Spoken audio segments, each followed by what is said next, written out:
EMS TV आपका भरोसेमंद news network. यहाँ आपको मिलेगी हर बड़ी खबर हिंदी के साथ साथ अब इंग्लिश में भी। नेशनल, इंटरनेशनल और मध्य प्रदेश की हर बड़ी खबर लाइक करें, सब्सक्राइब करें और ज्यादा से ज्यादा शेयर करें और बने रहें हर बड़ी खबर के साथ। EMS TV, English first and fast. नमस्कार, आप देख रहे हैं EMS टीवी और मैं हूं आपके साथ कंचन। आई नजर डालते हैं बालाघाट की कुछ खास खबरों पर और सबसे पहले बात करते हैं आज की न्यूज हेडलाइंस की। संदिग्ध स्थिति में इलाज के दौरान वृद्ध की मौत। अटल पेंशन योजना के कार्य से मुक्त करने कृषि विस्तार अधिकारियों ने कलेक्टर से की मांग। और 50 से अधिक दुकानों का किया गया अवैध निर्माण, नोटिस थमाकर की गई खानापूर्ति। आइए अब बढ़ते हैं खबरों की ओर।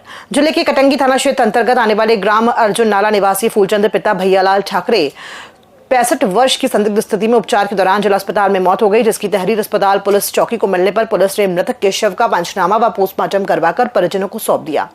पुलिस ने शून्य पर मर्ग कायम कर डायरी जांच के लिए कटंगी थाने को भेजी जाएगी। मामला संबंध में पुलिस से प्राप्त जानकारी के अनुसार रविवार को फूलचंद के घर में अचानक तबीयत बिगड़ गई, जिसके मुंह से झाग निकल रहा था, जिसे परिजनों ने उपचार के लिए कटंगी अस्पताल लेकर गए, जहां हालत गंभीर होने पर डॉक्टरों ने प्राथमिक उपचार का जिला अस्पताल रेफर कर दिया। परिजन फूलचंद को लेकर जिला अस्पताल पहुंचे, जहां रविवार की रात करीब 8:30 बजे उनकी मौत हो गई। मध्य प्रदेश कृषि विस्तार अधिकारी संघ द्वारा अटल पेंशन योजना में कृषि विस्तार अधिकारियों की जो ड्यूटी लगाई जा रही है, उसका विरोध करते हुए सोमवार को कलेक्ट्रेट पहुंचकर अटल पेंशन योजना के कार्य से मुक्त करने की मांग को लेकर कलेक्टर को ज्ञापन सौंपा गया है। ज्ञापन सौंपने पहुंचे संगठन के पदाधिकारियों ने बताया कि अटल पेंशन योजना में कृषि विस्तार अधिकारियों को क्लस्टर प्रभारी बनाया गया है। कृषि विस्तार अधिकारियों को वर्तमान में कृषि विभाग के ही बहुत से कार्य करना पड़ रहे हैं, जिससे अटल पेंशन योजना के कार्य करने में दिक्कत आ रही है। कृषि विस्तार अधिकारियों को उनके जो विभागीय कार्य है उसके अलावा अटल पेंशन और अन्य कार्य दिए गए हैं। काम करने में कोई दिक्कत नहीं है, पर कृषि विभाग में इतने सारे कार्य हैं कि अटल पेंशन का कार्य करना संभव नहीं है, क्योंकि इनका कोई टाइम लिमिट नहीं है कि 10 से 5:30 तक काम करना है। ये सुबह से रात तक काम करते हैं और विभागीय कार्यों की जो बोझ बहुत अधिक है, उसको देखते हुए हमने निवेदन किया है कलेक्टर साहब से कि भाई आप हमारे विभागीय कार्य अच्छे संपन्न हो, कृषि की रफ्तार और बढ़े, इसलिए हमको अटल पेंशन जो कार्यक्रम है उससे मुक्त रखें। उसका मेन विषय है अटल पेंशन से जो हमारी ड्यूटी लगी हमारे कृषि विस्तार अधिकारी साथियों की, उस ड्यूटी को से मुक्त रखने की वजह से हम लोग यहाँ पर ज्ञापन देने के लिए यहाँ पहुँचे। अभी जैसे आपकी मुलाकात हुई तो क्या बोले? माननीय ADM साहब ने ये कहा है कि अभी इस जो ज्ञापन को है नोट से पुट अप तत्काल करें और इस पर हम तत्काल कार्रवाई करें। जिले के वारासिवनी नगर पालिका क्षेत्र में अस्थायी लीजधारियों द्वारा सक्षम अनुमति प्राप्त किए बिना स्थायी RCC स्लैब कॉलम बनाकर बहुमंजिल दुकान निर्माण किए जाने की शिकायत पर गंभीर रुख अपनाते हुए अनुविभागीय अधिकारी राजस्व श्री कार्तिकेय जायसवाल ने राजस्व निरीक्षक को निर्माणाधीन दुकानों के निर्माण स्थल का अवलोकन कर अविलंब जांच और प्रतिवेदन प्रस्तुत करने के निर्देश दिए हैं।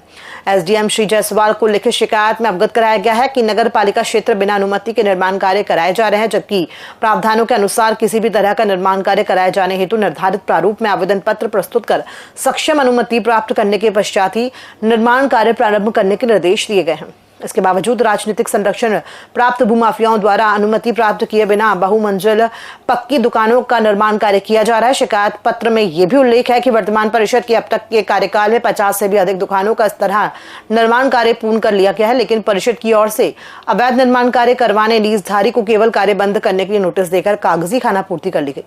बैठक में जिला परिवहन अधिकारी को निर्देशित किया गया है कि यात्रियों से अवैध रूप से अधिक किराया वसूल करने वाले वाहनों पर कड़ी कार्रवाई करें। इसके साथ ही ओवरलोड वाहनों की भी नियमित रूप से जांच करें और वैधानिक कार्रवाई करें। जिन यात्री बस संचालकों द्वारा ऑनलाइन टिकट में अधिक किराया लिया जा रहा है, उनके विरुद्ध भी कार्रवाई करने के निर्देश दिए गए हैं। लोक स्वास्थ्य यांत्रिकी विभाग के कार्यपालन यंत्री को पूर्ण हो चुकी नल जल योजनाओं में सभी हितग्राहियों को नल कनेक्शन शीघ्रता से देने के निर्देश दिए गए हैं। SDM लांजी को नंदोरा में आयुष अस्पताल और लांजी में ट्रेचिंग ग्राउंड के लिए भूमि आवंटन की कार्रवाई शीघ्र पूर्ण करने को कहा गया है। इसी प्रकार भैयर SDM को भंडेरी में विद्युत उपकेंद्र और वारासिवनी SDM को अंसेरा में विद्युत उपकेंद्र और वारासिवनी में गीता भवन के लिए भूमि आवंटन की कार्यवाही शीघ्रता से पूर्ण करने को कहा गया। बालाघाट नगर पालिका क्षेत्र अंतर्गत बालाघाट गोंदिया मार्ग रेलवे क्रॉसिंग में नवनिर्मित रेलवे अंडरब्रिज का मरम्मत और सुदृढ़ीकरण कार्य रेलवे विभाग द्वारा किया जाना है, जिस पर 1 नवंबर से सुधार कार्य की कार्यवाही प्रारंभ कर दी जाएगी। इस दौरान जिले के आम नागरिकों के आवागमन की सुविधा के लिए कलेक्टर और जिला दंडाधिकारी श्री मृणाल मीना के निर्देश पर परिवर्तित डायवर्जन प्लान जारी कर दिया गया है। एसडीएम श्री गोपाल सोनी ने बताया कि प्रस्तावित ट्रैफिक डायवर्जन प्लान के अनुसार 1 नवंबर से बालाघाट से गोंदिया से बालाघाट और गोंदिया से बहियर बाईपास की ओर जाने वाले सभी वाहनों का आवागमन फ्लाईओवर ब्रिज से किया जाएगा। इसी तरह गौरव पथ मार्ग मोती नगर सरस्वती नगर की ओर अंडर ब्रिज की ओर से आने जाने वाले वाहनों का आवागमन राधा कृष्ण चौक से गुरुद्वारा के सामने होकर गुरु नानक पेट्रोल पंप से होते हुए फ्लाईओवर से आवागमन परिवर्तित किया जाएगा।